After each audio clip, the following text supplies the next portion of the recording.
እኔ በጣም ታሪኳ የሚገርመኝ አንዲት ቅድስት እናት አለች። ታሪኳ ልንገራችሁ በጌታ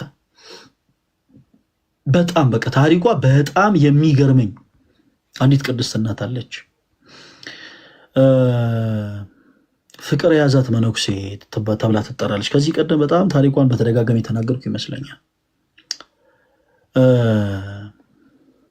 ይህች ቅድስት እናት በኮፕቲክ ኦርቶዶክስ ቤተክርስቲያን፣ በግብፅ ኦርቶዶክስ ቤተክርስቲያን ውስጥ በአንድ ገዳም ላይ የገዳሙ የጓሮ በር ጠባቂ ሆና ነበር የምታገለግለው።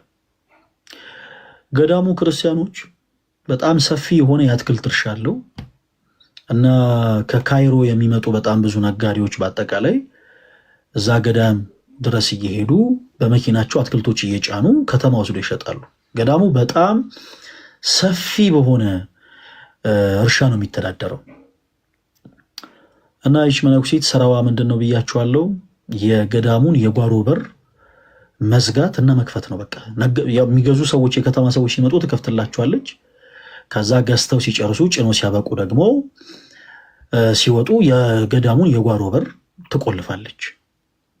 እና ከብዙ ጊዜያት በኋላ እዛ ገዳም አንድ በጣም መልከ መልካም የሆነ ወንድ ሹፌር ነው። መልከ መልካም የሆነ ወንድ አትክልት ለመጫን ይመጣል እና ይህች ሴት መነኩሴት ይህንን ሰው በውበቱ በመጀመሪያ ታደንቀዋለች።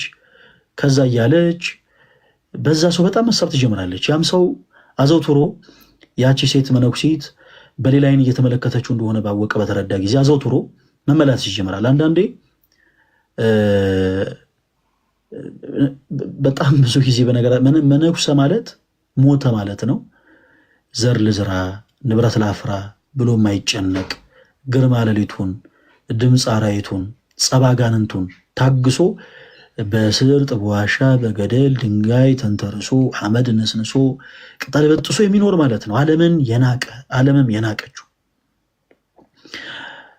እና ክርስቲያኖች እንደምታውቁት ሰዎች ኃጢአት እንዴት ነው የሚጀምሩት? በመጀመሪያ በማየት ነው።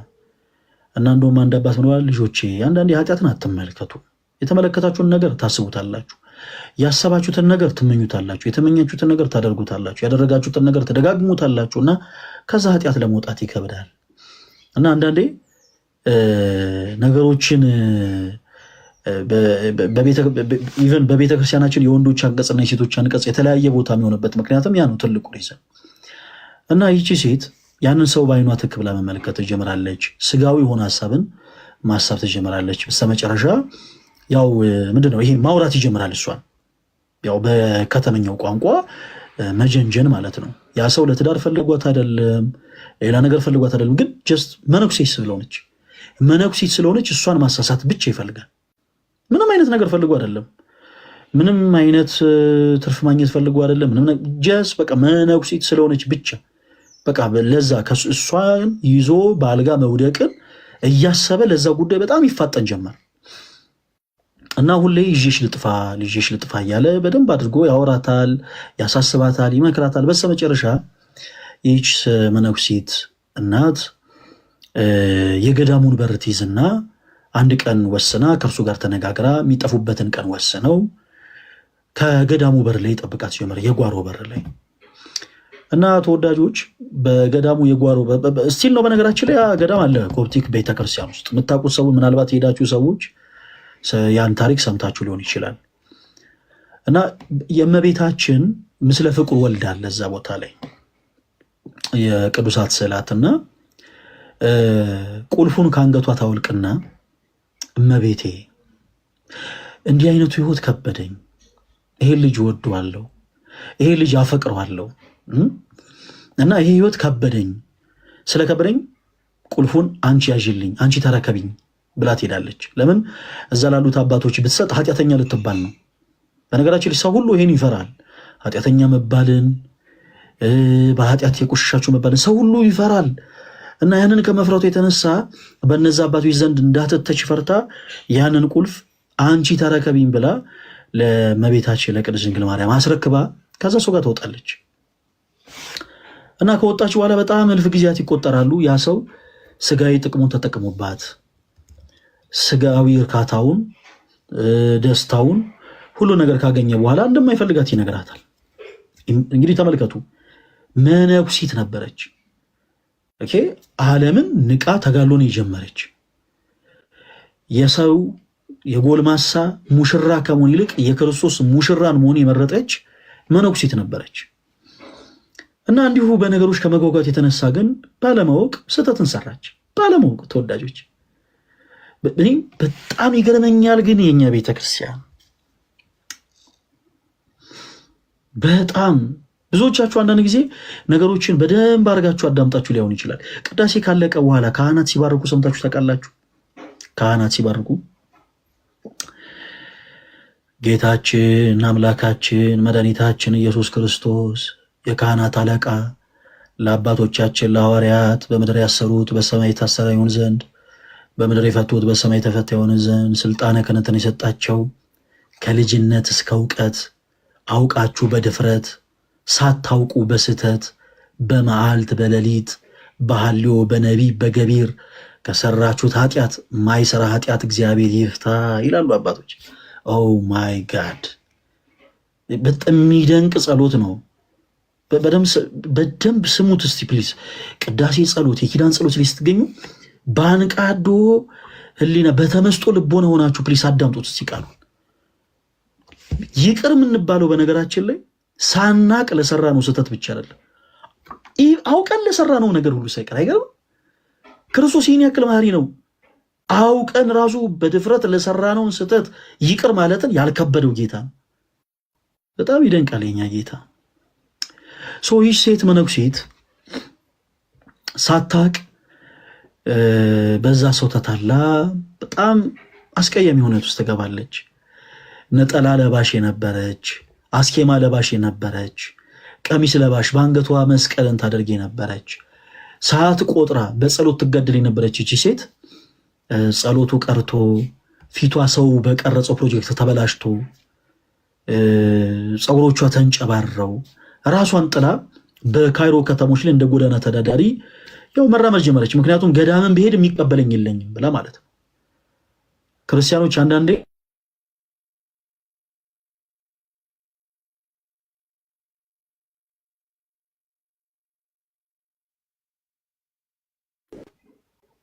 እንግዲህ እንዳይቆራረጥ በተሻለ መጠን ፕሊስ ኮፒ ሊንክ አድርጉልኝ። እኔ ተወዳጆች ኮፒ ሊንክ አድርጉልኝ በጌታ ፍቅር እሺ፣ እንዳይቆራረጥ።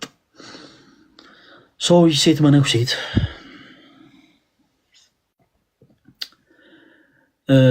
ፀጉሮቿ ተንጨፍርረው ሰው በቀረጸው ፕሮጀክት ይሄ በሜካፕ በምኑ ፊቷ ተበላሽቶ እንደ ጎዳና ተዳዳሪ ከተማ ውስጥ ትመላለስ ጀመር፣ የካይሮ ከተማ ላይ። ይሄን የሆነበት ትልቁ ሪዝን ምንድን ነው? ብመለስ ኃጢአተኛ ነሽ ይሉኛል፣ ብመለስ ከእንደገና እንደ መነኩሲት ሊቀበሉኝ አይችሉም የሚል ፍርሃት ስለነበራት በዛው ከተማ መቆምን መረጠች። እና በጣም ከብዙ ጊዜ በኋላ እዛ ገዳም የመጣ አትክልት ይገዙ ከነበሩ ሹፌሮች ውስጥ መካከል ሌላ ሹፌር ትመለከታለች እና ቀረብ ብላ ተጠይቋለች። እንዴት ነው አትክልት የምትገዛው?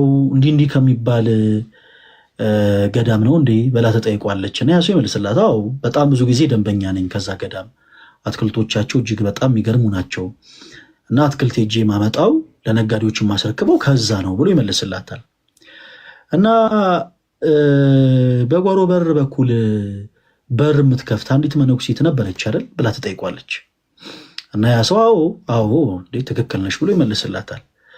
እና ታዲያ ማን ቀይሯት ይሆን?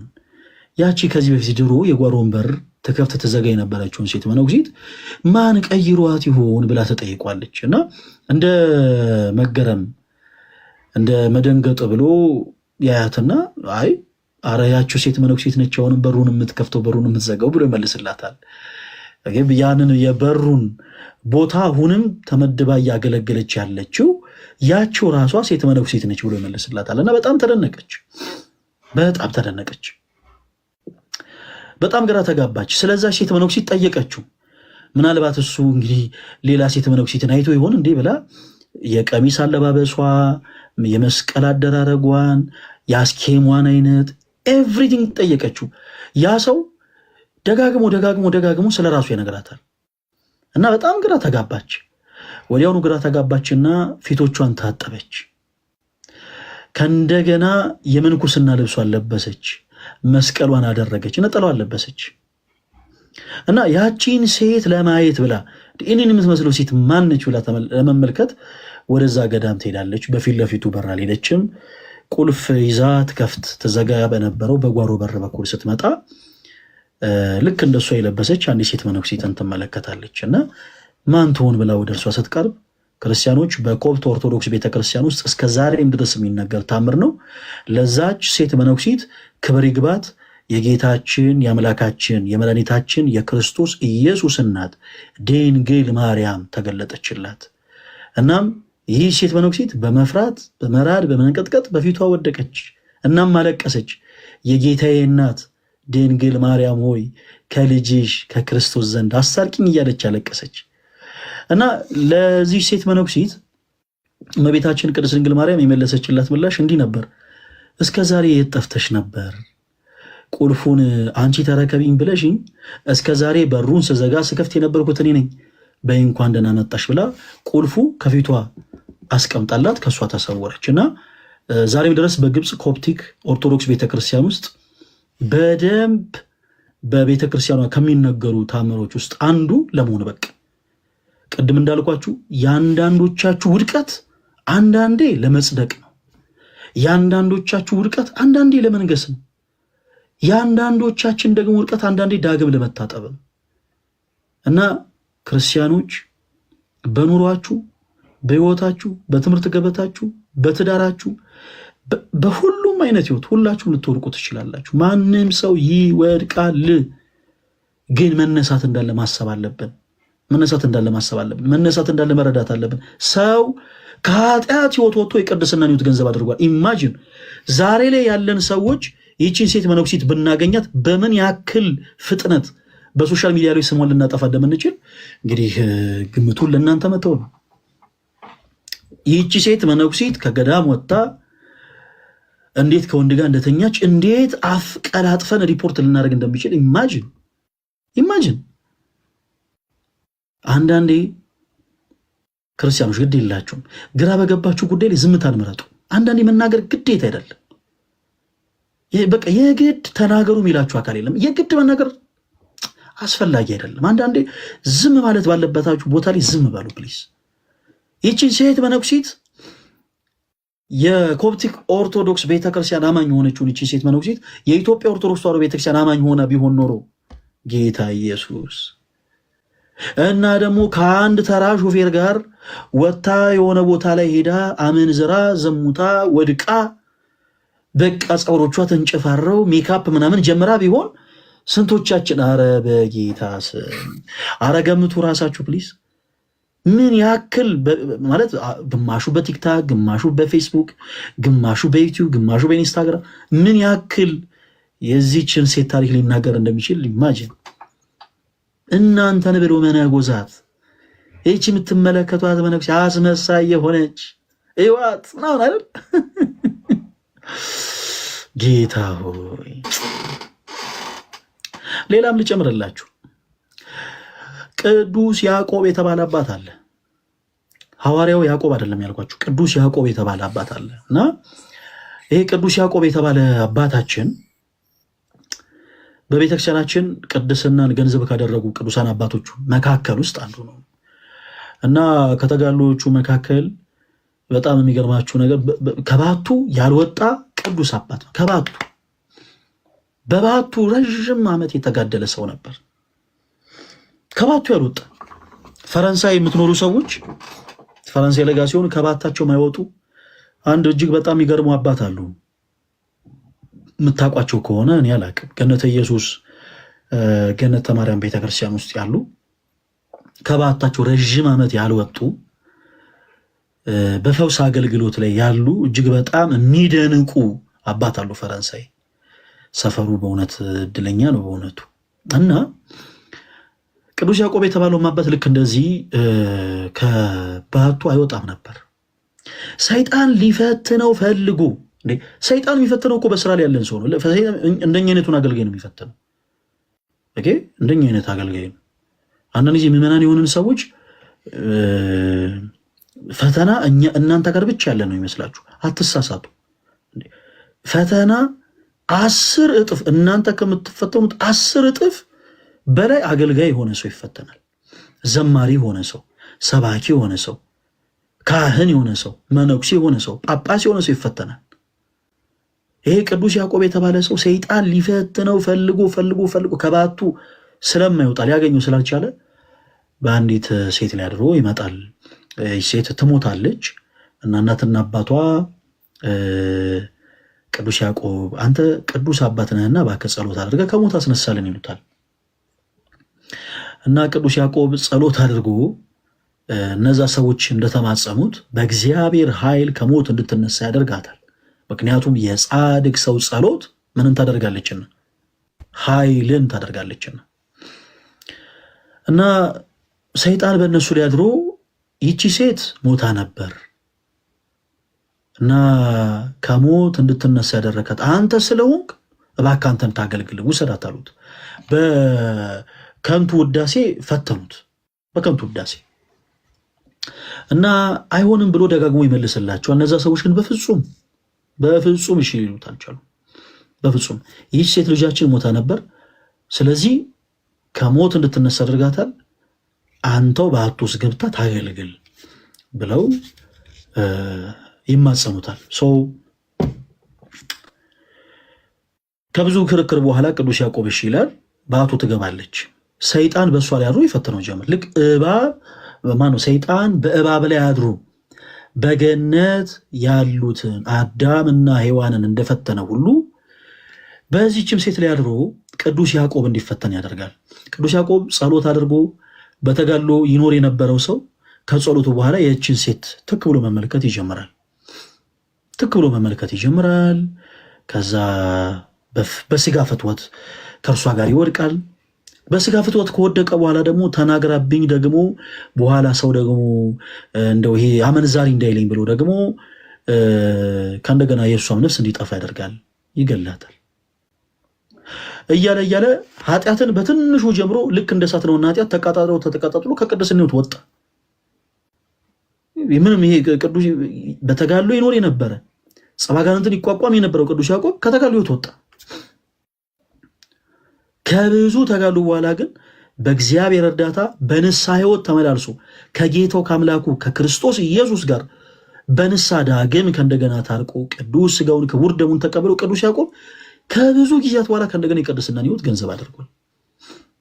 ኢማጂን ይህ ቅዱስ አባት ዛሬ በቤተክርስቲያናችን ቢኖር፣ ዛሬ በዚች ሀገር ቢኖር ስንቶቻችንን ይህን ሰው ከቤተክርስቲያን እንዲርቅ ዳግም ጭራሽ ቤተክርስቲያን ግቢ ሁሉ እንዲመጣ እንፈልግ። ቤተክርስቲያን ቅጥር ግቢ ውስጥ እንዲመጣ ሁሉ እንፈልግ። አንዳንድ ጊዜ አንዳንድ ሰዎች ይሄ ጤናማ አስተሳሰብ አይደለም። በነገራችን ላይ የሆነ ሰው መጥቶ ወደ ቤተክርስቲያን ተመልክተውት ያንን ሰው ከቤተክርስቲያን ማባረርን እንደ ጀብዱ አድርጎ የሚናገሩ ሰዎች አሉ። ክርስቲያኖች እንኳን ቤተክርስቲያን ውስጥ መግባት ይቅርና ያ ሰው ተኝቶ ከእንቅልፉ ነቅቶ እንዲነሳ ያደረገው እግዚአብሔር ነው። ለምን? ያ ሰው በንስሐ ሕይወት ተመላልሶ ክርስቶስ ወደ እርሱ ዳግም እንዲቀርብ ይፈልጋልና። ለአንዳች ምክንያት ቤተክርስቲያን መጥቶ በቤተክርስቲያን ውስጥ ያለውን ቃል እንዲሰማ ይፈልጋል እግዚአብሔር። እና ባካችሁ እየገፋችሁ ሰው አታስወጡ፣ ሕፃናትን አትከልክሏቸው፣ ወደ እኔ ይምጡ ተዋቸው ያለው ጌታችን ኢየሱስ ለዛ ነው። ሕፃናት የተባሉት በነገራችን በዕድሜ ሕፃን የሆኑትን ሳይሆን በመንፈስ ሕፃን የሆኑትን ገና ወደ ቤተክርስቲያን እየቀረቡ ያሉትን ነፍሳት በፍጹም ጠንካራ በሆኑ ቃላቶች ልናረቃቸው አይገባምና ሰዎች በኃጢአት መንገድ ሲመላለሱ የንስሐን ዕድሜ እግዚአብሔር ይሰጣቸዋልና እባካችሁን በቻልነው አቅም እኛ የሰውን ኃጢአት ተንታኞች አንሁን። የሁላችንም ዓላማ ቅድም ምንድነው ብያችኋለሁ፣ ኖረን ተስፋ የምናደርጋት መንግስተ ሰማያትን ምን ማለት መውረስ። ስለዚህ ለራሳችን በመጀመሪያ እንዳን፣ ለራሳችን መልካምነት እንሯሯጥ። እንደ ቃየል አይነት ልብ ይዛችሁ መዝሙር እየዘመርን እግዚአብሔር እናመሰግናለን የምትሉ ሰዎች አትድከሙ። ምን አደከመ? ቀየምን ብዙ መጮህ ነው። በቃ ጉሮሮ አይሰንጠቅ። በቃ ዝም ብለህ ጉሮሮን አሰንጥቀው በከንቱ እመነኝ። መስዋዕት በእግዚአብሔር ዘንድ ተቀባይነት አይኖረውም። ከኔ በላይ ሰባኪ የለም የምትል በልብህ የቃየል ልብ የያዝክስ ግለሰብ ካለም እንዲህ አይነቱ አገልግሎትን እግዚአብሔር በፍጹም አይቀበለውም። አገልግሎት በዜሮ ነው የሚባዘው። ካህንም ሆነን መነኩሴም ሆነን ፍቅር ከሌለን ከንቱ ነን። እመኑ። ፍቅር ከሌለን ምንድነን? ከንቱ ነን። ቅዱስ ጳውሎስ የመላእክትን ቋንቋስ እንኳን ባውቅ፣ ድዊ በፈውስ፣ እውር ባበራ፣ ጎባጣ ባቀና፣ ሽባን ብተረትር፣ ይሄን ሁሉ እንኳን ባደርግ ፍቅር ከሌለኝ ግን ምንድነኝ አለ? ከንቱ ነኝ። ምንም ነገር ልታደርጉ ትችላላችሁ ለቤተክርስቲያናችሁ፣ ምንም ነገር። እኔ ለቤተ ክርስቲያኔ ሞቻለሁ፣ ታስሬያለሁ፣ እኔ ለቤተ ክርስቲያኔ መስዋዕትነት ከፊት ብራዘር፣ ምንም ልታደርግ ትችላለህ። ለወንድሞች ግን ፍቅር ከሌለ ጳውሎስ እንዳለው ከንቱ ነህ። እህቴ ምንም ለቤተ ክርስቲያንሽ ዋጋ ልትከፊ ትችላለሽ። በብዙ ሹማምንትና መኳንንት ፊት ስለ እምነትሽ ብለሽ ለስጋሽ ለደምሽ ሳትፈሪ ሳትሳሺ ብዙ መስዋዕትነትን ተቀበለሽ ሊሆን ይችላል። ግን እመኚኝ፣ ዙሪያሽ ላሉ እህቶችሽ ፍቅር ከሌለሽ ግን ከንቱ ነሽ። አለቀ። በገንዘቦቻችሁ ቤተክርስቲያን ልታሰሩ ትችላላችሁ። ትልልቅ ካቴድራል ልታስገነቡ ትችላላችሁ። ለካህናት ደሞዝን ልትከፍሉ ትችላላችሁ። ትልልቅ አብነት ትምህርት ቤቶችን ልታቋቁሙ ትችላላችሁ። ቤተክርስቲያን ችግር ውስጥ በወደቀችበት ሰዓት እናንተ ብቻችሁን ሆናችሁ ትልቅ ዋጋ ከፍላችሁ ሊሆን ይችላል። ለዚች ቤተክርስቲያን ታስራችሁላት ሊሆን ይችላል። ለዚች ቤተክርስቲያን ደምታችሁላትም ጭምር ሊሆን ይችላል። ለዚች ቤተክርስቲያን ሰዎች ቤተክርስቲያንን ሆዳቸውን ለማከለ ነገር ፈልገዋት ስጋቸውን ሲያደልቡ ሆዳቸውን ሲያጠግቡ ሲበሉ ንብረትን ሲያፈሩ እናንተ ለዚች ቤተክርስቲያን ደህይታችሁላት ሊሆን ይችላል። ብዙ ዋጋ ከፍላችሁላት ሊሆን ይችላል። እመኑኝ። በኃጢአት ወድቆ ያለው ወንድማችሁን ግን በፍቅር ካባ አቅርባችሁ እማትመክሩ ሰዎች ከሆናችሁ፣ በልባችሁ ጥላቻ ካለባችሁ ከንቱ ናችሁ። አለቀ። እና ከሰሞኑ የነበረው ነገር ያ ነው ባጭሩ። ፈለገ አትናቴዎስን ስታደንቁ የነበራችሁ እህቶች ወንድሞች፣ ፈለገ አትናቴዎስን ዳግም እንዳታደንቁት። ዳግም ፈለገ አትናቴዎስ ተጽዕኖ ፈጣሪ ነው ሲባል በእርግጥ እኔን የሚጠሉ ሰዎች እንዲህ ሲባል ሲሰሙ ራሳቸውን ስለሚያዞራቸው አረፋ ስለሚደፍቃቸው ዝም አልኩኝ እንጂ ጌታ ምስክሬ እኔ ተጽዕኖ ፈጣሪ አይደለሁም። ፈለገ አትናቴዎስ ጀግና ሆኖ አይደለም እነዚህን ሁሉ ሰዎች የተቋቋመ። አለቅ። ግን እግዚአብሔር የልባቸው መሻት እንዲሳካ ያደርግ። የት ሄዶ የኛ አምላክ? እኔ በጣም የምወደው ቅዱስ አባታችን አቡነ ሀብተ ማርያም የጸለዩ ጸሎት ይገርመኛል። የሮብ ገላቸው ላይ ፕሊስ ገብታችሁ አንብቡት። ምን እንዳሉ ታውቃላችሁ? ጌታ ሆይ ያሉት ነፍሴን ለሚያስጨንቃት አሳልፈ አትስጥ። እንደው ፕሊስ ሁላችሁም ስትጸልዩ ይህን ጸሎት በደንብ አድርጋችሁ ጸልዩ። ነፍሴን ለሚያስጨንቃት አሳልፈ አትስጥ በሉት። አለቅ። እናንተ ቺን ጸሎት ጸልዩ። ከዛ ጠዋት ይወላችሁ የሚገርም ቁርስ ብሉ። ጥሩ ጸሎት ከጸለያችሁ በኋላ ጠዋት የሚገርም ቁርስ። እነዛ ሰዎች እናንተ ላይ ብረት እየሳሉ ሰይፍን እየቀጠቀጡ ሰንሰለት እያዘጋጁ እናንተ በጌታ ሰላም ከቤታችሁ ወጥታችሁ የምትፈልጉትን ነገር ሸምታችሁ ወዳጆቻችሁን አግኝታችሁ ተዝናንታችሁ በጌታ ሰላም ቤታችሁ ተመልሳችሁ እግዚአብሔር ሆይ ሰላም እንደዋልከኝ ሰላም አሳድረኝ ብቻ በሉት። የጨለመውን ጊዜ አሳልፎ አንግቶ ዳግም ደግሞ መሽቶ እናንተን በሰላም እንድታልፉ ስላደረገ አመስግኑት። አለቀ። ከዛ በኋላ ያለው ነገር ለእግዚአብሔር ተዉት። ከእናንተ ጋር የተዋጉ ይመስላችኋል? ይሄው በእግዚአብሔር ፊት ቆም የምነግራችሁ ነገር የሚዋጉት ከእግዚአብሔር ጋር ነው። የሚዋጉት ከእግዚአብሔር ጋር። ምክንያቱም ክፋትን ስትይዝ አጌንስ የምትሆነው ከክርስቶስ ጋር ነው። ክፋትን ይዞ ክርስቶስ የረዳው አንድም ፍጡር የለም። ተንኮልን በልቡ ይዞ አንድንም ፍጡር ክርስቶስ ረድቶ ያውቅ። ሸርን ተንኮልን ጌታ ይጸየፋል። አለቀ። ይሄ የሆነ ፋይል እንዲህ አብዝቶ የሚሄዱ በቃ የሆነ ሰው ለመክሰስ የሚሯሯጡ ሰዎች አይታችሁ ታውቃላችሁ? ያለምንም ሪዝን የሆነ ከኔ አጥር ላይ የሆነች 10 ሴንቲም ጠጋ አድርጎ አጥሯል ብለው 2000 ገጽ ፋይል ይዘው የሚንቀሳቀሱ ሰዎች አሉ። ብራዘር የማይቀናቸው ፍርድ ቤት ሳይሄዱ ቀርተው አይደለም። የማይቀናቸው ሰዎችን ሳያውቁ ቀርተው አይደለም። አይምሰላችሁ። የማይቀናቸው ገንዘብ ሳይኖራቸው ቀርቶ እንዳይመስላችሁ፣ የማይቀናቸው ከጅምሩ በልባቸው ክፋትን ስላነገነቡ፣ ክፋት ስላለ ነው በልባቸው። ክፋትን ያነገበ ሰው ደግሞ ምንም ነገር አይቀነውም። ስለዚህ የኔ ተወዳጆች በክርስቶስ የምናምን ክርስቲያኖች ከሆንን አገልጋይ ምንሁን ተገልጋይ ምንሁን ወይዘር ዘማሪ፣ ዲያቆን፣ ሰባኪ፣ ካህን፣ መነኩሴ፣ ቆሞስ፣ ኤጲስቆጶስ፣ ጳጳስ፣ ሊቀ ጳጳስ፣ ፓትርያርክ ምንሁን ግን ለወንድሞቻችን ፍቅር ሊኖረን ይገባል። ካልሆነ ግን ከንቱ ነን። አለቅ እና ደግሞ በጣም የሚገርማችሁ ነገር የእግዚአብሔር ድንቅ አሰራሩ የሚገርመኝ የእያንዳንዱ ሰው አፍ ሲከፈት ጭንቅላት እንዲታይ ያደርጋል እግዚአብሔር። እባካችሁ ከሳሽ አትሁኑ ተወዳጆች። ከዚህ ሰዓት ጀምሮ በቻልነው አቅም እያንዳንዳችን በጣም ፍቅር አጥተው የራቁት ወንድሞቻችን እናቅርባቸው። በዙሪያችን ያሉ የግድ ሶሻል ሚዲያ ላይ መሆን የለበትም። ዙሪያችሁ ፍቅርን አጥተው የራቁ ብዙ ሰዎች አሉ። የጥፋተኝነት ስሜት ተሰምቷቸው ቤተ ክርስቲያን መሄድ በጌታ አይታችሁ ታውቃላችሁ? ኃጢአተኛ የሆኑ ሰዎች እንዴት ቤተክርስቲያን ግን እንደሚፈሩ። እኛንን እኮ ደፋሮቹ፣ እኛንን ደፋሮቹ እንደው ዝም ብለን ከነጫማችን መቅደስ የምንገባ ደፋሮቹ እኛንን። ምንም ነገር ሳንጨርቅ ዝም ብለን እንዳዳራሽ ዘው ብለን ገብተን ዘው ብሎ ለመውጣት የምንሞክር ደፋሮች እኛንን። በኃጢአት ያሉ ሰዎችን ተመልከቷቸው። እነዚህ ኃጢአተኞች እያለን እኛ ደፋሮቹ ነጠላ ለብሰን በመቅደስ የምንገኘውን ተዉት፣ ቆይ እንመለስበታለን። ኃጢአተኞች የምትሏቸው ሰዎች ግን ምን ያክል ቤተክርስቲያን እንደሚፈሩት ተመልከቷቸው። መቅደስ ውስጥ ሳይገቡ ገና ከሩቅ ነው መሬት ላይ ተንበርክከው ሰላም ለኪ ቅድስት ቤተክርስቲያን ብለው ጌታቸው አምላካቸው መድኃኒታቸውን ኢየሱስ ክርስቶስን አመስግነው ለእርሱም የአምልኮ ስግደትን ሰግደውለት የሚሄዱት። ስለዚህ ፕሊስ እናቅርባቸው። የሆነ ሰዓት ላይ ፊዮና ልደት ላይ ተገኝቶ ምናምን ሲባል የነበረው ነገር አለ። እንደምታውቁት ግልጽ ነው ሐሳቡ። የኔ ተወዳጆች እነዚህን ሁሉ ወንድሞቻችን ልናቀርባቸው ይገባል።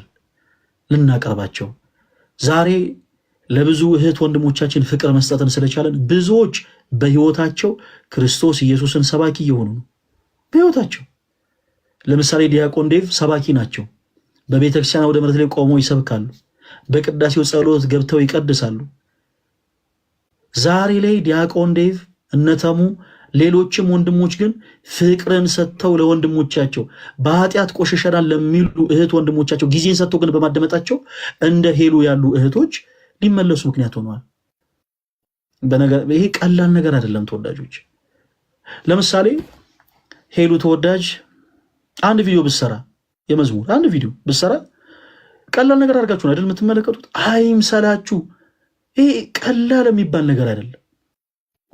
የእሷን እኮ የጥፋት መንገድ ሲከተሉ የነበሩ በጣም ብዙ ነፍሳቶች አሉ። እኛ ማናቃቸው በየቤቱ እኛ ማናቃ እሷ የማታውቃቸው በቃ ልክ ሪል ራሷን እንደውም መሆን የሚፈልጉ የእሷ መንገድ ሲከተሉ የነበሩ በጣም ብዙ ሰዎች ይኖራሉ። ድንገት ግን ክርስቶስ ሁሉ ነገሯን ቀይሮ ልቧን ነክቶ ኃጢአተኛ የሆነችው እህታችን፣ በደለኛ የተባለችው እህታችን ሰው ሁሉ ድንጋይ አንስቶ ሊወረውርባት ሲል ክርስቶስ ፍቅርን ሰጥቶ ወደ እርሷ አቅርቦ ልቧን በነካው ቅጽበት እህታችን ነጠላ ለብሳ ቪዲዮ ስትሰራ እግዚአብሔርን ስታመሰግን ብዙዎች በሷ ሕይወት ይማራሉ። ይሄ ቀላል ነገር አይደለም። ወንድሞቻችሁ ሲበድሉ ይሄ ገሬ እንዲህ አይነት ሰው፣ ይሄ ገሬ እንዲህ አይነት እንደዚህ ብናምን ብሎ የከፉ ቃሎችን ከመናገር ይልቅ ፕሊስ ባካችሁ በፍቅር እናቅርባቸው። ማፈር ካለበት ሰይጣን ብቻ ይፈር። እያንዳንዱ ሰው በነፍስ ድፋምነት ስሜት ሲሰማው በኃጢአት መንገድ ሲመላለስ አንድ መርሳት የሌለበት ነገር ከኃጢአት አጥቦ ሊያነጻ የሚችል ጌታ አለው፣ እርሱም ደግሞ ክርስቶስ ኢየሱስ ነው። ይህንን ግን ያላወቀ ትውልድ ቢኖር በዙሪያችን ጫት እየቃመ ሲጋራን እያጨሰ በስካርን እየወደቀ በጨለማ ቤት ውስጥ በዳንኪራ ቦታ ላይ እየዘለለ በፍትወት እየተመላለሰ ድንገት ስሁት በሆነ መንገድ እየተጓዘ ያለ ግን ወዳጅ ካለን ተወዳጆች ይቅር የሚለው ከኃጢአት ሁሉ የሚያነጻው ከኃጢአትም ደግሞ አጥቦ አንጽቶ ወደ እርሱ የሚያቀርበው አምላክ እንዳለው ማሳወቅ አለብን። ዝም ብሎ መልካም ወጣት፣ መልካም ሽማግሌ፣ መልካም አጎት፣ መልካም አክስት ብሎ በተቀቡ በሚመስሉ ልክ ማር በተቀቡ መርዞች በተለወሱ ንግግሮች ሰዎች ወደ ምንፍቅና እንዲሄዱ ማድረግ የለብንም። ይህች ቤተክርስቲያን የክርስቶስ ሙሽራ ናት። ክርስቶስ ከኃጢአታችሁ አጥቦ ያነጻችኋል ኑ ብለን ነው ልናቀርብ የሚገባው። ከዛ ውጭ ግን ፕሊስ እባካችሁን ገፊዎችን አንሁን። የእያንዳንዳችንን ኃጢአት፣ የእያንዳንዳችንን በደል፣ የእያንዳንዳችንን ሸክም አጥቦ አንጽቶ ያቀለለ አምላክ አለን። ስለዚህ እኛ ክርስቲያን የተባልነው በእርሱ በክርስቶስ ነውና ክርስቶስን እንምሰል። ሁላችንም የእያንዳንዱ ክርስቲያን ዓላማ ኖረን ተስፋ ምናረጋት መንግሥተ ሰማያትን መውረስ ነው። በዚህ መንፈሳዊ ጉዞ ላይ ደግሞ ሁላችንም በክርስቶስ ኢየሱስ ምናምን ነፍሳት በአጠቃላይ ወንድም እህቶቻችንን ከልብ ወደናቸው ፍቅርን ከልባችን ሰተን በእውነተኛው መንገድ ተመላልሰን በኃጢአት ብንወድቅ እንኳን በኃጢአት ብንሰበር እንኳን በኃጢአት ብንቆሽሽ እንኳን በክርስቶስ ቃል ተቃንተን በክርስቶስ ኢየሱስ ታጥበን ከኃጢአት ነስተን ዳግም አዲስ የክርስትና ሕይወትን መርዳት አለብን። ይሄ ዕድል ለኛ ከተሰጠን ደግሞ ሌላ ሰው የማይሰጥበት ምንም አይነት ሪዝን የለም። ጊዜያችሁን ጣታችሁን በመቀሰር ስለ ሰው ኃጢአት በመውራት ፕሊስ አተባክኑ ጊዜያችሁን። ገሌ እኮ እንደዚህ ነው፣ ገሌ በዚህ ወጥቶ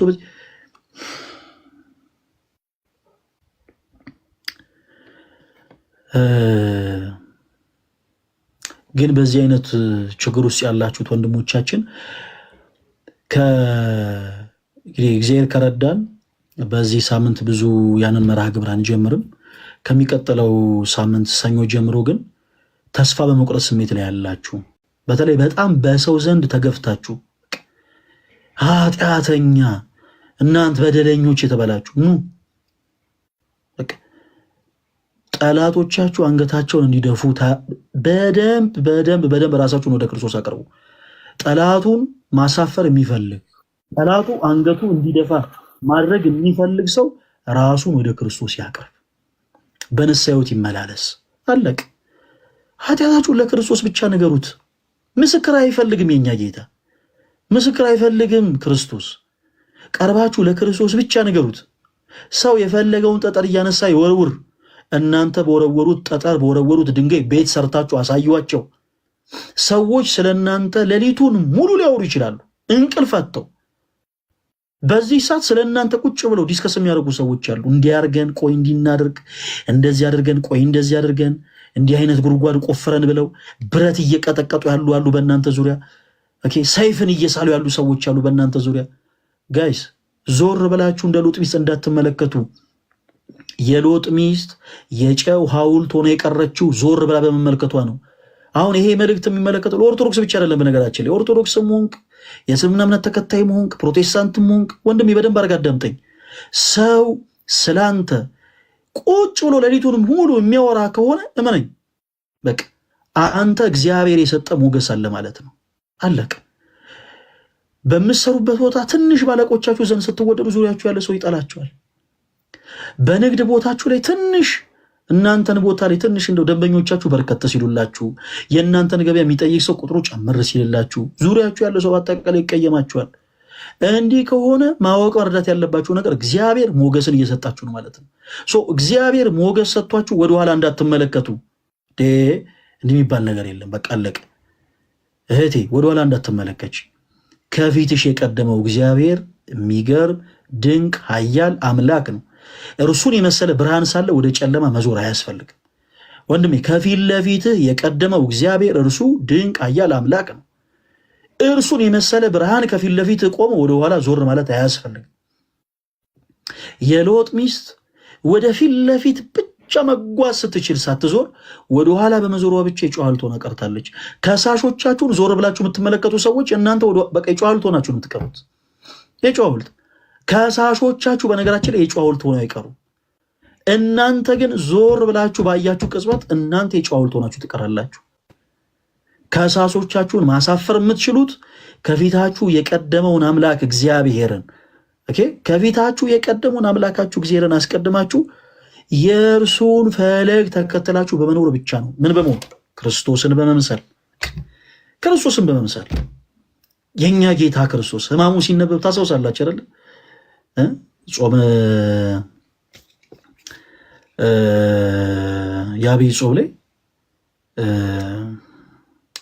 ሰሙነ ሕማማት ላይ የጌታችን ኢየሱስ ክርስቶስ ሕመም ሲነገር በጣም ነው የምትደነቁት።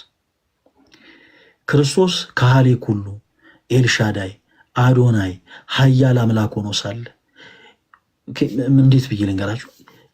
ሁሉ ነገር በእርሱ የተፈጠረ የአምላኮች አምላክ የጌቶች ጌታ የንጉሶች ንጉስ ሆኖ ሳለ በአይሁዶች በጥፊ ተጸፋ። ክርስቶስ ምላሽን አልሰጠም። የእሾህ አክሊልን በላዩ ላይ አቀዳጅተው በእንጨት ጠንካራ በሆነ እንጨት እሾህን ወደ ታች እየገፉ ራሱን እያደሙ ቀለዱበት። ንጉሥ ሆይ ሺህ ዓመት ንገስ እያሉ በፊቱ ቀጸቡበት። ክርስቶስ አንዳች አልመለሰላቸው። አንዳች ግን እኮ ፊት ለፊት ለሚታይ ሰው እኮ እየተዋረደ እኮ ነው። ምድር ላይ ላለው ሰው እኮ እየተዋረደ ነው የሚመስለው። አይገርምም? እርሱ ተዋርዶ እኛን አከበረን። ወዳጄ አንተ አሁን በመዋረድ ግን ዓለም ላይ በመናቀቅ ግን የሚያከብረ ክርስቶስ ነው። የእሾህ አክሊልን አቀዳጁት። የለበሰውን ልብስ ከላዩ ላይ ያወለቁት። ነውራችንን የሚሸሽግ አምላክ ሆኖ ሳለ በደላችንን በፍቅሩ የሚከልል ኃያል ጌታ ሆኖ ሳለ አይሁድ ጌታችን ኢየሱስን ልብሱን ገፈፉት። ልብሱን ገፈፉት። ጨርቁን ቀደዱት። በቀሚሱ ላይ ዕጣ ተጣጣሉበት። ከሊጦስጥራ አደባባይ እስከ ቀራኒዮ ድረስ 13 ዓመት እንዲቀበል አደረጉ። ሊወርቁ ያሉትን የሚፍገመገሙትን የሚደግፍ አምላክ ክርስቶስ በሰው እጅ በጥፊ ተጸፋ። አባ ሕርያቆስ በቅዳሴው የሚፈራ ግሩም ነው፣ በእኛ ዘንድ ግን ትሑት ነው ያለው ጌታ በእኛ ዘንድ ግን ትሑት ይሆን፣ ግን እኮ የሚፈራ አምላክ ነው። ቅዱሳን መላእክት ቀና ብለው የማያዩት፣ ቅዱሳን መላእክት ቀና ብለው የማይመለከቱት እጅግ በጣም ግርማው የተፈራ ኃያል አምላክ ሆኖ ሳለ በሰው እጅ ግን በጥፊ ተጸፋ። በጥፊ ተጸፋ። ከሁላችን ላይ የኃጢአትን ቅባት ያነሳ ዘንድ ከሁላችን ላይ የጨለማን ወዝ ገፎ ያነሳ ዘንድ ክርስቶስ አይሁዶች ምራቃቸውን ጢቅ እያሉ በላዩ ላይ ተፉበት። በጣም የሚደንቃችሁ ነገር በክርስቶስ ላይ ምራቅ እያነሳቸው ባፎቻቸው ውሃ እየጨመሩ በላዩ ተፉበት ነበር። አንዳንዴ ሰው ልክ የዚህን ያክል እንዴ! እናንተ ክርስቲያን የተባላችሁት ወዳጆቼ እንደ ክርስቶስ ይህችን ዓለም ንቃችሁ ዓለምም ንቋችሁ ዓለምና እናንተ ፍጹም አትስማሙ ነው ባጭሩ። እንደ ክርስቶስ በዚህች ዓለም መከራን አይታችሁ ትኖራላችሁ። ክርስቶስ ግን በመጨረሻው ዘመን ለፍርድ ሲመጣ እርሱ ያከብራችኋል። እያንዳንዱ ክርስቲያን በምድር ዋጋን በመቀበሉ በእግዚአብሔር ዘንድ ዋጋን ይቀበላል። ምድራዊ ዋጋ ምን አይነት ዋጋ ነው? በምድር የምትቀበሉት ዋጋ መሰደብ ሊሆን ይችላል፣ ስለ ስሙ መዘለፍ፣ በነገሥታት ፊት ፍርድ ሊሆን ይችላል፣ ስጋችሁ ሊቆረስ ይችላል፣ ደማችሁ ሊፈስ ይችላል፣ ስለ ቤተክርስቲያናችሁ አጥንታችሁ ሊከሰከስ ይችላል። ክርስቶስ ግን ደማችሁ ደመ ሰማዕታት አድርጎ ይቀበለዋል። ዋጋ መስጠት ይችልበታል። የኛ ጌታ ክርስቶስ የኃጢአትን ቅባት ከኛ ያረቀው ዘንድ አይሁዶች ምራቃቸውን ሲተፉበት፣ አይሁዶች ምራቃቸው ይበዛላቸው ዘንድ በአፎቻቸው ውሃን እየጨመሩ በክርስቶስ ገጽ ላይ ተፉበት። በጣም የገረመኝ በጣም የሚገርመውን ነገር ልንገራችሁ። ተጸይፎ እንኳን ዞር አላለም ፊቱን። እኛውን እንደው ሰው ድንገት ምራቁን እንኳን ጢቅ ቢል እንኳን መሬት ላይ እንኳን ለሚተፋው ፊታችን እናዞራለን ተጸይፈን። ክርስቶስ የነሱን ምራቅ ተጸይፎ ፊቱን ስንኳ አላዞረም። ዝም ምን ያለው ንጉሥ ሆይ ሺህ ዓመት ንገስ እያሉ ቀለዱበት። በመስቀል ተሰቅሎ እጆቹ ተቸንክረው ተወጥረው ስጋው ተቆርሶ ደሙ ፈሶ በጅራፍ ተገርፎ የኛ ጌታ መድህን ዓለም ክርስቶስ ሊቀ ካህናችን ዘላለማዊው አስታራቂያችን በመስቀል ላይ ተሰቅሎ ይህን ያክል ሕማም ሲቀበል አንዳች ቃልን አልመለሰላቸው። ቀለዱበት። ግን እነሱ ንጉሥ ሆይ ሺህ ዓመት ንገስ። የክርስቲያን ፈተናው ልክ እንደዚህ ነው። እስከ መስቀል ነው። አለቀ። እስከ መጨረሻው ድረስ ትፈተናላችሁ። አገልጋይ ነው ወዳጅ። እስከ መጨረሻው ድረስ ስለምትፈተን አንተም ወጥረህ ግንኙነትን ከእግዚአብሔር ጋር ማጠንከር። እህቴ ዘማሪ ከሆንሽ እስከ መጨረሻው ስለምትፈተኝ ከክርስቶስ ጋር ያለሽን ቀረቤታ ማጠንከር። በንስሐ ሕይወት መመላለስ፣ ራስን ለካህን ማሳየት፣ ክርስቶስን ገንዘብ ማድረግ አለቀ። የክርስቲያን ፈተናው እስከ ነው እስከ መስቀል። ምዕመናን የሆነን እኛ እንፈተናለን እስከ ድረስ እስከ መስቀል ድረስ ክርስቶስ እስከ ቀራንዮ ድረስ ማመን ተቀበለ። ንጉሱ የሺህ ዓመት ንግስ እያሉ ቀለዱበት። ንግስናውን ሊያሳያቸው የሚችል ጌታ ነው። በነገራችን ላይ ክርስቶስ ንግስናው አንተ እውነት የእግዚአብሔር ልጅ ከሆንክ ከመስቀል ላይ ውረድና አይተን እንመንብህ እያሉ ቀለዱበት፣ ተሳለቁበት። ወዳጄ በዚህ ምድር ላይ ሰው በዚህ ልክ ተሳልቆብህ ሊሆን ይችላል። እመነኝ፣ ሰው ከተሳለቀብህ፣ ሰው ከናቀ እንደ ዮፍቴ እግዚአብሔር ሊያነግስ ስለሆነ ዝም ብለህ እግዚአብሔርን ጠብቀው። ዝም ብለህ በሕይወት እግዚአብሔርን ጠብቀው። ሰው በኃጢአትህ ከኮነነ፣ ሰው በኃጢአትህ ከዘለፈ፣ ሰው በኃጢአትህ ከቀለደብህ፣ በቀድሞ ማንነት ከተቸ እንደነ ማርያም ዘነይን፣ እንደነ ግብጽት ማርያም፣ እንደነ ዮስኪን 12 ዓመት ደም ሲፈሳት እንደነበረችው ሴት ክርስቶስ ታሪክን ሊቀይረው ነውና ዝም ብለህ እግዚአብሔርን ጠብቀው። በሕይወት አለቀ። ዝም ብለህ እግዚአብሔርን ጠብቀው። ክርስቶስ አንዳች መልስ አልመለሰላቸውም። ለዛም ነው ቅዱስ ዮሐንስ ክርስቶስን በግ እያለ የጠራው። እኛ ኢትዮጵያውያን እጅግ በጣም እንደው ከአንበሳ ጋር ያለን ቀረቤታ እንደው ለየት ስለሚል ሀገራችንም ስንገልጻት አንበሳ እያለን እንገልጻለን። እንደው ባንዲራችን ላይ ሁሉ አልፎ አልፎ አንበሳም ተደርጎ ያውቃል። ካልጠፋ ነገር ዮሐንስ እንደው ክርስቶስን ለምን በግ አለው ብዬ ጠይቅ ነበረ። እውነትም ለካ ክርስቶስ በግ ነው። ቀንድ ሳለው ማይዋጋ፣ ጥፍር ሳለው ማይቧጨር፣ ድምፅ ሳለው የማይጮህ፣ በሸላቾቹ ፊት በአራጆቹ ፊት ዝም የሚል የዋህ በግ ነው ክርስቶስ። እውነት ነው፣ በግ ነው። እያንዳንዱም ክርስቲያን እንደ ክርስቶስ በግ ሊሆን ይገባል። በግ ወዳጄ፣ ጠላቶችህን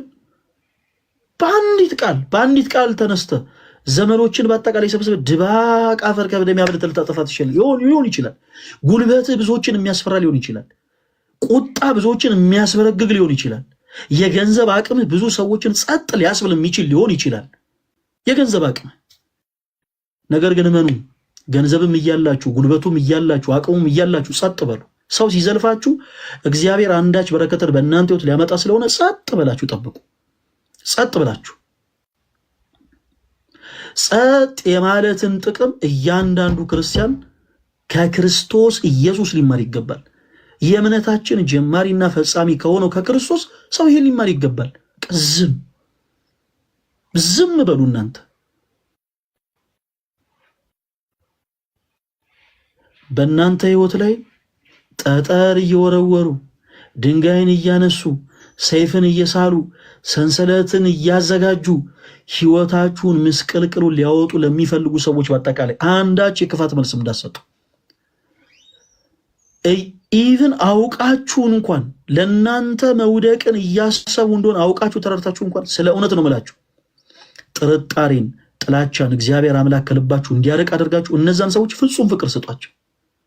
ፍጹም ፍቅር አለቀ። ፍጹም ፍቅር ስጧቸው። ክፉ በክፉ አይመለስምና እና ክርስቲያኖች እንደ እግዚአብሔር መልካም ፈቃድ በጣም በጣም በጣም ከዚህም የበለጠ እንድንሰራ ነው ምክንያት የሆነን። እግዚአብሔር ይመስገን። አንዳንዴ በአገልግሎታችሁ ሰይጣን ካልፈተናችሁ ሰይጣን ንቋችኋል ማለት ነው ብላ ቤተክርስቲያናችን ታሰብረናለች። እውነት ነው። አገልግሎታችን በሰይጣን ተፈትኗል። የምንሰራው አገልግሎት የብዙ ሰዎችን ነፍስ እያዳነ ስለሆነ አሁንም ሰፊ ጊዜ ሰጥተን በሱስ ውስጥ ያላችሁት ወንድሞቻችን ማንም ሰው በቃ ከዚህ በኋላ እኔ እንዴት ለቤተክርስቲያን እገባለሁ፣ ማንም ሰው እኔን እንደው ወደ ቤተክርስቲያን እንድቀርብ አያረገኝም ብላችሁ የምታስቡት ወንድሞች ኑ ወደ ቤተክርስቲያን። መልእክት አስቀምጡልኝ በውስጥ የእያንዳንዶቻችሁ መልእክትን ያነበዋለሁ። ስጋችሁን በመሸጥ ላይ ያላችሁ እህቶች ፕሊስ እባካችሁ ኑ ቀረብ በሉ ወደ ቤተክርስቲያናችሁ።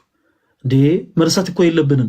መቼም ያገባ ሰው ከእናት ከአባቱ ቤት አድርጎ ያገባ ሰው የትም ቆይቶ ብዙ ጊዜን አሳልፎ ስራውንም ሰርቶ ሊሆን ይችላል። ከብዙ ጊዜ በኋላ የሆነች ነገር ይዞ እናት አባቱን ለመጠየቅ ወደ ቤት እንደሚመለስ ሁሉ በተመሳሳይ በኃጢአት፣ በበደል፣ በሱስ፣ በዝሙት፣ በነውር፣ በብዙ ነገር ከቤተ ክርስቲያን ርቀን የወጣን ሰዎች ከኃጢአት ጋር ተቆራኝተን ከኃጢአት ጋር ተጋብተን ከኃጢአት ጋር ትዳር መስርተን ከእናታችን ቤተክርስቲያን ከአባታችን ከክርስቶስ ርቀን ያለን ሰዎች እንቅረብ፣ ባካችሁ በቃ እንቅረብ። ራሳችንን እንያዝና በንስሐ ልብ በጸጸት ወደ ክርስቶስ እንቅረብ። ቤተክርስቲያን እናታችን ናት። ከአብራከ መንፈስ ቅዱስ በ40 በ80 ቀን ጸንሳ ወልዳናለች። እናት ልጆቿ አባታቸው እንዲመስሉላት እንደምትፈልግ ሁሉ ቅድስት ቤተክርስቲያናችን እናታችን አባታችን ክርስቶስን እንድንመስልላት ትፈልጋለች። ስለዚህ ተወዳጆች ኑ ቀረብ በሉ፣ ኑ ቀረብ በሉ ወደ ቤተክርስቲያን። የእያንዳንዳቻችሁን ድምጾች መስማት እንፈልጋለን።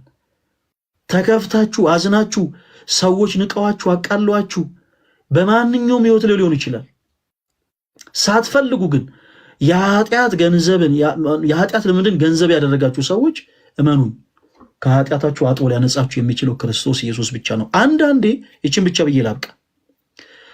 እንዲህ አይነት ሐሳብን ስታስቡ፣ ከኃጢአታችሁ መራቅን ስታስቡ፣ ከኃጢአታችሁ መሸሽን ስታስቡ ያቺን ተርኒንግ ፖይንት የማይፈልጉ ሰዎች አሉ።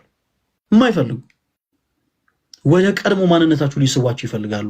ስለ ማርያም ዘኔን በጣም በተደጋጋሚ ብዙ ጊዜ ተናግሬያለሁ ተወዳጆች። ማርያም ዘኔን በንስሐ ሕይወት ልትመለስ ስትል ወደ ክርስቶስ ልትቀርብ ስትል፣ በነገራችን ላይ ዙሪያ ያሉ ሰዎች ናቸው እንዳትቀርብ ሊከለክሏት የነበሩት። ማርያም ዘናይን ለንስሐ እንዴት ተነሳሳች ስንል ክርስቶስ በስምዖን ቤት ስለገባ ይሲ ክርስቶስ በስምዖን ቤት በግባቱ ማርያም ዘናይንም ለንስሐ እንድትነሳሳ አደረጋት። በኃጢአተኛ ጣሪያ ስር የገባውን ጌታ ተመለከተችው። ማርያም ዘናይን ራሷ ተነሳሳች፣ ሁለንተኗን ወቀሰች። እስከ ዛሬ በኃጢአት ያሳለፈችውን ጊዜ በአጠቃላይ ረገመች፣ አዘነች፣ አለቀሰች፣ አነባች። እዛዝ ወደ ሽቶ ነጋዴ ዘንድ ቀረበች። ሽቶን ገዝታ ወደ ጌታዋ ወደ ክርስቶስ ዘንድ ለመቅረብ እና ሽቶ ለመግዛት ስትቀርብ አይኖቿ ጠቅሮ ነበረ። ስትጸጸቱ ጸጸታችሁ ላይ ራሱ የሚቀልዱ ሰዎች አሉ። በነገራችን ላይ የእናንተ ጸጸት ላይ የሚያለቅጡ ሰዎች አሉ። እናንተ ከልባችሁ አዝናችሁ እኮ ነው። ልባችሁ ተሰብሮ ከልባችሁ አዝናችሁ በእናንተ ጸጸት፣ በእናንተ ሐዘን፣ በእናንተ ንባ የሚያለቅጡ ሰዎች አሉ እና በፍጹም በዚህ ነገር እንዳትሸበሩ ክርስቲያኖች። አይኖቿ ቀልተው ሽፋሽፍቶቿ ጠቅረው ወደዛ ሰው ስትቀርብ እንዲህ ብሎ ቀለደባት። ማርያም ከምትወጃቸው ወንዶች መካከል አንዱ ሞተ እንዴ ብሎ ጠየቃት። የዚህን ጊዜ ማርያም ዘናይ አዎ ከምወዳቸው መካከል አብዝቼም ትልቅ ቦታ ከምሰጣቸው መካከል ዛሬ አንዱ ሞቷል፣ እርሱም ኃጢአቴ ነው፣ አሁን ሊቀብረው እየሄድኩ ነው አለችው። አለቅ። ኃጢአታችሁን አምናችሁ በደላችሁን አምናችሁ ራሳችሁን ወደ ክርስቶስ ልታቀርቡ ስትመጡ ተከታትሎ ይመጣልሃል። አባቴ ተከታትሎ ይመጣል። እሱም ብሎ ነጠላ ለባሽ ይልሃል። እንዳሰማ ብራዘር እንዳሰማ እንደ ሎጥ ሚስት ወደኋላ እንዳትመለከት። ጫት እየቃም ካብረው ተቀምጠ፣ ሲጋራ እየጨስ ካብረው ተቀምጠ፣ መጠጥ እየጠጣ እየሰከርክ አብረው ብዙ በደልን ሰርተ ይበቃኛል፣ ይሄ ዘመን በቃ ይበቃኛል፣ ራሴን ወደ ክርስቶስ አቅርቤ በንስሐ መመለስ እፈልጋለሁ፣ ከኃጢአት ድፋምነት ስሜት ደግሞ ክርስቶስ እንዲያጥበኝ ነፃ እንዲያወጣኝ እፈልጋለሁ ብለህ ወደ ቤተ ክርስቲያን ራስን ልታቀርብ ስትል እነዛው ሰዎች ተከታትለው ይመጣሉ። እሱ ብሎ ለጠላል እናውቀዋለን እኮ እናውቀዋለን። ልክ ማቴዎስ 13:54 ላይ ጌታችን ኢየሱስ ክርስቶስን አይሁዶች ምን እናውቀው የለ እንዴ ምን አባቱ እኮ ዮሴፍ ነው ምናምን እያሉ ክርስቶስን በንቀት ቃል እንደተናገሩት ይመጣሉ ተከታትለው። ምን እናውቀው ከኛ ጋር ድንጋይ ምን እያሞቀ ጫት ይቅም የነበረ ሰው አይደል እንዲላል። መመለስን ስታስብ እንዲህ አይነት ፈተና እንዳለ ማወቅ አለብን። እህቴ ስጋሽን እየሸጥን ኖረሽ በጣም ብዙ በደልን ሰርተሽ ብዙ ኃጢአትን ሰርተሽ ወደ ክርስቶስ ኢየሱስ አዎ በቃ እኔም የገሊትን ፈለግ ተከትዬ እኔም ራሴን ወደ ክርስቶስ ማቅረብ አለብኝ፣ በንስሐ መመላለስ አለብኝ ስትይ የራስሽ ወላጅሽ ትመጣለች። አቃት የለ እንዴ አቃት አለው እኮ ነጠላ ለብሰሽ ልብሽ ተሰብሮ አንቺ እግዚአብሔርን እያመሰግንሽ ባለበት ቅጽበት ትመጣለች። ያ ዊዛውት ኤኒ ሪዝን ይኸው ፎቶ አድሮ ይኸውላችሁ፣ ይኸው ከዚህ በፊት ይኸው ስጋዋን እየሸጠች ነበር የምትኖረው፣ ይኸውላችሁ፣ ይኸው እሷ እኮ እንደዚህ ነች። ፎር ኖ ሪዝን። ይህን ማወቅ አለባችሁ። እግዚአብሔር የሆኑ ሰዎችን አንደበት አድርጎ ተጠቅሞ እናንተን በንስሐ ሕይወት እንድትመለሱ እንደሚያደርግ ሁሉ የሆኑ ሰዎችን ደግሞ አንደበት ተጠቅሞ በነገራችን ላይ ልባችሁን ሰብሮ ከቤተ ክርስቲያን እንድትርቁ ይፈልጋል። ማን? ሰይጣን። የሆኑ ሰዎችን አንደበት አድርጎ ይጠቀማል። ስለዚህ ጥንቃቄ ያስፈልጋል እና ክርስቲያኖቶች፣ ወንድሞች ከቀጣይ ሳምንት ጀምሮ ከዛሬ ጀምሮ እስከ እሁድ ድረስ በውስጥ መስመር መልእክት የምታስቀምጡልኝ እህት ወንድሞች በአጠቃላይ እመለከታለሁ። ታዲያ ባካችሁን አንዳንዶቻችን የሌሎችን እድል አንዝጋ። በውስጥ መስመር ቢቻል ራሳችሁን በማጥፋት ስሜት ላይ ያላችሁ፣ ተስፋ በመቁረጥ ስሜት ላይ ያላችሁ፣ በማዘን ላይ ያላችሁ፣ በጣም ከባድ በሚባሉ ሱሶች ውስጥ በጣም ከባድ በሚባሉ ልምምዶች ውስጥ ያላችሁ እህት ወንድሞቻችን ፈለገ አትናቴዎስ የመልካም ወጣት ምዝገባውን ጀምሯል። ይሰማል። እዚህ ጋር ሁላችሁም የሰማችሁ ፈለገ አትናቴዎስ በመልካም ወጣት ምዝገባውን ጀምሯል እና ሁላችሁም ኦርቶዶክስ የሆናችሁ የእስልምና እምነት ተከታይ የሆናችሁ ፕሮቴስታንት የሆናችሁ እህት ወንድሞች በአጠቃላይ በውስጥ መስመር መታችሁ መልእክታችሁን አስቀምጡልኝ። በውስጥ መስመር ፈለገ አትናቴዎስ በጣም የሚገርሙ ጽድት ያሉ ኳሊቲ የሆኑ ልብሶችን ለብሶ ራሱን ሊሰብካችሁ አይመጣም። ፈለገ አትናቴዎስ የሆኑ ቤተ እምነቶችን እየጠራ እነሱን እያንቋሸሸ እነሱ ጣዖት አምላኪ ነው ሊላችሁ አይመጣም። ፈለገ አትናቴዎስ ከዚህ በኋላ የሚመጣ ወደ እናንተ የከበዳችሁን ሸክም ክርስቶስ ሊያቀልላችሁ እንደሚችል ሊነግራችሁ ብቻ። በነፍስ ድፋምነት ስሜት ተሰምቷችሁ በኃጢአት ቆሽሸናልና እንዴት ብለን ወደ ቤተክርስቲያን እንቀርባለን ለምትሉ ክርስቶስ ከኃጢአታችሁ አጥቦ ሊያነጻችሁ እንደሚችል ብቻ ሊነግራችሁ ይመጣል እና በተለያየ ልምምድ ውስጥ ያላችሁ በደንብ አድርጋችሁ ስሙኝ። በተለያየ ሱስ ውስጥ ያላችሁ፣ ተስፋ በመቁረጥ ስሜት ላይ ያላችሁ፣ በማዘን ላይ ያላችሁ እህት ወንድሞች ሁላችሁም በውስጥ መስመር መልእክት አስቀምጡልኝ። የተመስገንንም አካውንት ተጠቀሙ። በተመስገን አካውንትም በውስጥ መስመር መልእክት አስቀምጡለት። በዚህ አይነት ልምምድ ላይ ያላችሁት ወንድሞች በአጠቃላይ ልክ እነዚህ ገስት ላይ ተገባላችሁ። ገስት ላይ ከገባችሁ በኋላ ተከታታይ የሆኑ ትምህርቶችን በአጠቃላይ እንሰጣችኋለን። ህይወት ላይ የሚያተኩሩ ማለት ነው። በተወሰኑ ቀናቶች ላይ የተወሰኑ ዕለታትን መርጠን ህይወት ላይ ፎከስ የሚያደርጉ ትምህርቶች ላይ እንማማራለን። ዛሬም ድረስ ኃጢአትን በመስራቱ እኔ ዛሬ ኃጢአትን እያለ ከቤቱ ያልወጣ ብዙ ነፍስ አለ። ስጋቸውን እየሸጡ የሚኖሩ እህቶቻችን ዛሬም ድረስ ቅዳሴው ይናፍቃቸዋል፣ ማሌቱ ይናፍቃቸዋል፣ ነጠላው መልበስ ይናፍቃቸዋል፣ በቤተ መቅደስ ተገኝተው የሰርኩን ጉባኤ መስማት ይናፍቃቸዋል። ግን ዛሬም ድረስ እጆቻቸውን ይዞ ከቤታቸው የሚወጣ ሰውን አጥተዋል። ስለዚህ እኛ ወንድሞቻችሁ አለን፣ ወደኛ ቅረቡ። እኛ የምናመልከው የጌቶች ጌታ የአምላኮች አምላክ የንጉሶች ንጉስ የሆነው ጌታችን መድኃኒታችን ኢየሱስ ክርስቶስ እርሱ ከኃጢአታችሁ ሁሉ አጥቦ ያነጻችኋል። እናም ተወዳጆች የፈለገ አትናቴዎስ ጉባኤ በቅርቡም በዚህ ጉዳይ ላይ ይጀምራል። ሁላችሁም ራሳችሁን አዘጋጁ። በተለይ ወጣት የሆናችሁ ወንድምቶች ራሳችሁን አዘጋጁ። የኔ የህይወት ተመክሮ ሌሎችን ያስተምራል ብላችሁ የምታምኑ ወጣቶች ራሳችሁን አዘጋጁ። በቤተ ክርስቲያን ያሉ መምህራን ባስተማሩኝ ትምህርት የተነሳ የቅዱሳኑም ደግሞ ታሪክ የነ ቅድስት አርሴማ፣ የነ ክርስቶስ ሰምራ፣ የነ አቡነ ተክለ ሃይማኖት፣ የነ አቡነ እስትንፋሰ ክርስቶስ፣ የነ ጳውሎስ፣ የነ ጴጥሮስ፣ የነ ዮሐንስ፣ የነ ማርቆስ፣ የጌታ እናት የክርስቶስ እናት የድንግል ማርያም የነ ማርያም ዘኔን፣ የነ መቅደላዊት ማርያም ታሪክ የነሱ ተጋድሎ የነሱ ትሩፋት ከነበርኩበት የኃጢአት መንገድ ከነበርኩበት የኃጢአት ሰንሰለት እንድወጣ አድርጎኛል የምትሉ እህት ወንድሞች በአጠቃላይ ራሳችሁን አዘጋጁ። የፈለገ አትናቴዎስ መልካም ወጣት ምዝገባ ተጀምሯል። በፈለገ አትናቴዎስ አካውንት በውስጥ መስመር መታችሁ መልእክት አስቀምጡልኝ።